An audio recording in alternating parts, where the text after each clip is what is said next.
समाचार अब तक, सत्य का साहस।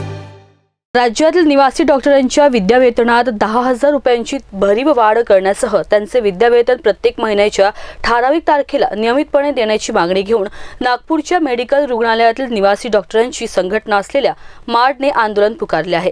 राज्यातील निवासी डॉक्टरांच्या वसतिगृहांची तातडीने दुरुस्ती करावी।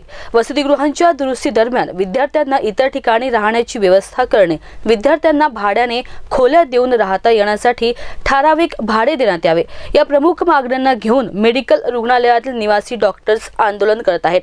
डॉक्टरांच्या या आंदोलनाने रुग्णसेवेवर परिणाम होणार आहे। आपत्कालीन सेवा सुरू ठेवून बाह्य रुग्ण विभागात निवासी डॉक्टर सेवा देणार नाही, तसेच सरकार लेखी आश्वासन आणि आश्वासनाची अंमलबजावणी करत नाही तोपर्यंत आंदोलन करण्यावर डॉक्टर्स ठाम असल्याचे दिसून आले। निवासी वैद्यकीय डॉक्टरांना हक्काचं वसतिगृह मिळायला हवं, विद्यावेतनात वाढ करण्यात यावी। 2020 पासून विद्यावेतनात कोणतीही वाढ झाली नाही, त्यामध्ये वाढ करून मिळावी, या प्रमुख मागण्यांना घेऊन नागपुरात आंदोलन करण्यात आले। काय सांगाल सर, संप सुरू केलाय, काय नेमक्या मागण्या?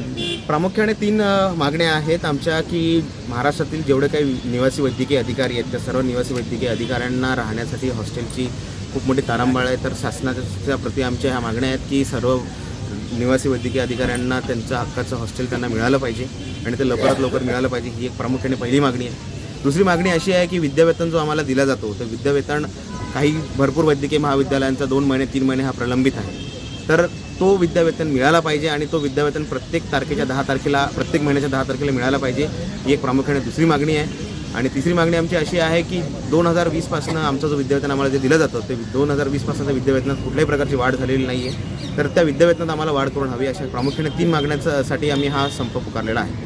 अशा आंदोलनाचं स्वरूप कसं असणार आणि या तुमच्या संपामुळे परिणाम? आंदोलनाचं स्वरूप असं असणार आहे की आपत्कालीन जो विभाग आहे, आपत्कालीन विभाग हा प्रत्येक शासकीय वैद्यकीय महाविद्यालयात सुरू राहणार आहे, पण जो बाह्य रुग्ण विभाग असेल किंवा इलेक्टिव्ह ओटीज असतील ह्या संपूर्ण प्रकारे त्या ठिकाणी बंद करण्यात आलेले आहेत आणि जेणे या गोष्टीचा रुग्णांवर भरपूर परिणाम पडणार आहे। बाह्य रुग्ण विभाग बंद करणं म्हणजे या गोष्टीचा वैद्यकीय एकंदरीत पूर्ण फील्डवर याचा परिणाम भरपूर प्रमाणात होणार आहे। तर आम्हाला आमच्या मागण्यांची आश्वासन तर मिळालं आहे, पण त्या गोष्टीचे लेखी प्रत आणि आम्हाला त्या गोष्टी जोपर्यंत अंमलबजावणी होत नाही तोपर्यंत हे आंदोलन। समाचार साठी रिंकू पांतावणे, नागपूर।